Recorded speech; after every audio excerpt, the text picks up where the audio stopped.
Hi mga langga, ayan, nandito na ako sa bus station. In 12 minutes, darating na yung bus sa sasakyan ko.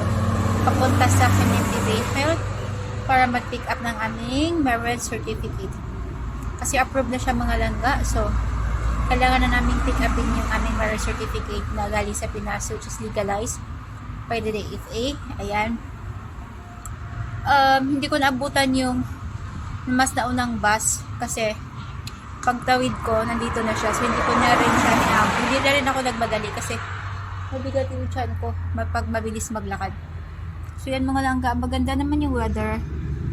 Again, mag-isa lang ako dito sa bus stop habang nag-iintay ako.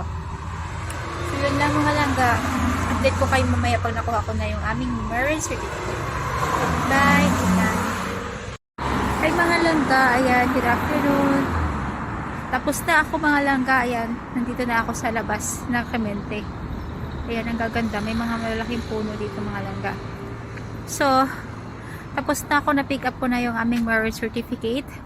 Natagalan lang mga langga kasi nakapangalan pala yun kay Elko. Pero, yung mag-pick up, nakapangalan sa akin. So, nahirapan siyang maghanap, pero okay lang. Kasi maaga naman ako doon sa schedule time ko, pero in-entertain na nila agad ako. So, mga 10 minutes akong nag-intay. Tapos saka pa lang nahanap yung document. So, buti na lang dala ko yung letter from them na pwede na pick upin yung ating documents. So, yun yung pinakita ko sa kanila at saka yung passport copy na Elko.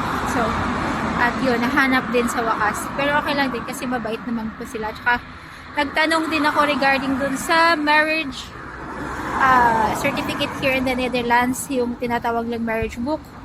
So, ang sabi, kailangan ko daw yung i-request sa website. And then, yun, mag-appointment kami ulit. So, yun mga langga, oh. Ito yung paligid ko. Ayan. So, mabilis naman dito mga langga. Mabilis yung process nila. So, yung bus natin ay darating in 10 minutes. So, hindi na ako umupo doon mga langga sa upuan kasi ang init. Ang init ng upuan at saka yung araw talagang nakaharap sa akin. So, dito na lang ako tumambay. Pwede ako umupo dun sa ano na yun, yung sa puno na yun. Pero, since uupo din naman ako sa bus, tatayo na lang ako habang mag-uintay. 10 minutes na lang naman. So, yun lang mga langga update sa pag-pick up ng aming documents here in the Netherlands. So, yan. Next appointment is yung sa marriage book namin kasi kailangan namin yun pag mag-travel kami sa Philippines sa immigration. So, yun lang mga langga. God bless your day ahead. Bye! Be kind!